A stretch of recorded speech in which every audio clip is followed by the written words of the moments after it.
ಸ್ನೇಹಿತರಿಗೆಲ್ಲ ನಮಸ್ಕಾರ. ಇವತ್ತು ಪಾಲು ಮಾಡಿದಂತಹ ಕುಟುಂಬದಲ್ಲಿ ಸ್ನೇಹಿತರೆ, ನಾವು ತುಂಬ ಗಮನದಲ್ಲಿ ಇಡಬೇಕಾದಂತಹ ವಿಷಯ ಅಂತ ಹೇಳಿದರೆ, ಎರಿಗಳು ಖಾಲಿ ಆಗಬಾರ್ದು. ಎರಿಗಳು ಖಾಲಿ ಉಂಟು ಅಂತಾದರೆ ಕುಟುಂಬ ಓಡ್ತದೆ. ಇದೊಂದು ಇಲ್ಲಿ ಓಡಿ ಹೋದಂತಹ ಕುಟುಂಬ ಇದೀಗ. ಇದರಲ್ಲಿ ಕುಟುಂಬವು ಇಲ್ಲ, ಹೋಗಿದೆ. ಕೆಲವು ನೊಣಗಳುಂಟು. ಅದರ ಎರಿ ಯಾವ ರೀತಿ ಉಂಟು ಅಂತೇಳಿ ನೋಡುವ. ಈಗ ನೋಡಿ ಸ್ನೇಹಿತರೆ, ಇದೀಗ 3 ಸೂಪರನ್ನು ನಾನು ಮೇಲೆ ಏರಿಸಿದ್ದೆ. ಆದರೆ ಕೆಳಗಡೆಗೆ ಎರಿಯನ್ನು ಕೊಡಲಿಕ್ಕೆ ಮಾತ್ರ ನನಗೆ ಸಮಯ ಆಗದೆ ಬಾಕಿ ಆಯಿತು. ನೆನಪು ಸಹ ಇಲ್ಲ. ಮೇಣದ ಹಾಳೆಯನ್ನು ಕೊಟ್ಟಿದ್ದೆ ನೋಡಿ. ಹಾಗೆ ಆಚೆ ಕಡೆಯಲ್ಲಿ ಏನಾಗಿದೆ ಅಂತ ಹೇಳಿದರೆ,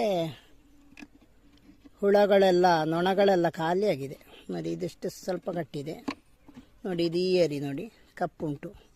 ಇದರಲ್ಲಿ ಏನೂ ಇಲ್ಲ. ನೋಡಲಿಕ್ಕೆ ಹೋದರೆ ತೋರಿಸ್ತೇನೆ.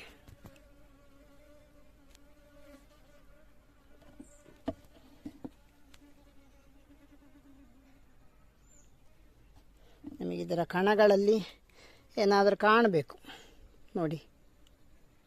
ಏನಿಲ್ಲ ಈ ರೀತಿ. ಇದು ಚಿಟ್ಟೆ ಹುಳದ ಬಲೆ ಕಟ್ಟಿಕೊಂಡುಂಟು.